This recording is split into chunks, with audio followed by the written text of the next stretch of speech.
Kristo ay may makapangyarihang epekto sa buhay ng mga Kristiyano sapagkat ito ang naging daan para sa kaligtasan, kapatawaran ng kasalanan at bagong buhay sa Diyos. Ayon sa Hebrews 9:22, walang pagpapatawad kung walang pagdanak ng dugo, kaya't sa pamamagitan ng dugo ni Kristo, tayo ay natubos at napatawad mula sa ating mga kasalanan. Sa pamamagitan ng kanyang dugo, tayo ay tinubos, pinatawad ang ating mga kasalanan ayon sa kasaganaan ng kanyang biyaya. Nangangahulugan, ang dugo ni Kristo ang nagligtas sa atin mula sa kaparusahan ng kasalanan at nagbibigay ng bagong buhay. Higit pa rito, ang dugo ni Kristo ang naging daan upang magkaroon tayo ng kapayapaan at pakikipagsundo sa Diyos na siyang nagbukas ng pintuan para sa isang malalim at walang hanggang relasyon sa Kanya. Ang Romans chapter 5 verse 9 ay nagpapakita ng kapangyarihan ng dugo ni Kristo sa ating kaligtasan. Ipinapahayag nito na tayo ay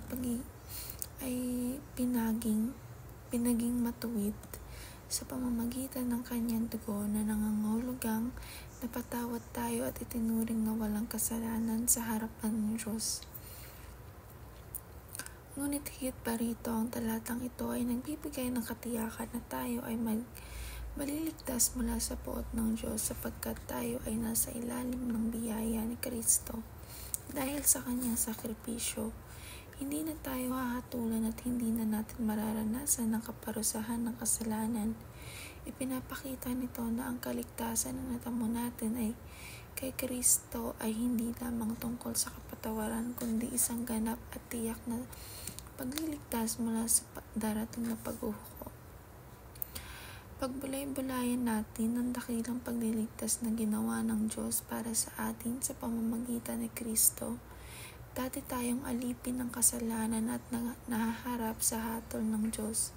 Ngunit sa kanyang biyaya at awa, tayo ay pinatawad, pinaging matuwid, at niligtas mula sa kapahamakan.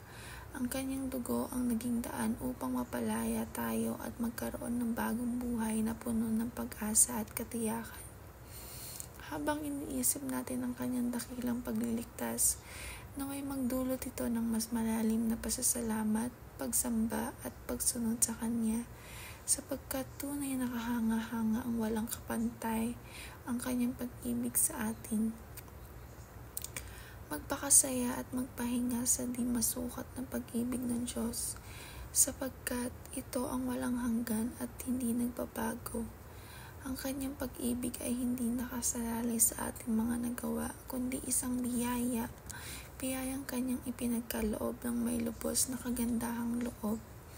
Sa pamamagitan ni Kristo, ipinakita ng Diyos ang kanyang walang katulad na pagmamahal, isang pag-ibig na handang magpatawad, magbigay ng bagong buhay at magdala ng tunay na kapayapaan.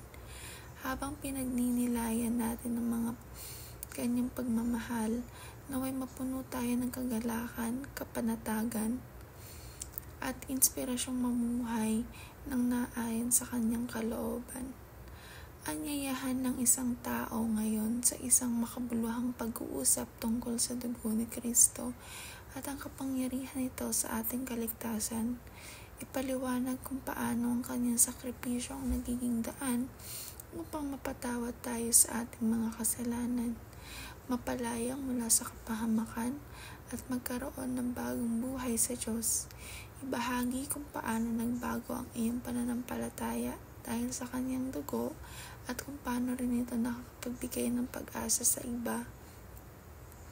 Maging bukas sa pakikinig at hayaan ng Espiritu Santo na gumabay sa iyong mga salita upang ang mensahe ng biyaya at pagmamahal ng Diyos ay maipahayag ng may kababaang loob at katotohanan.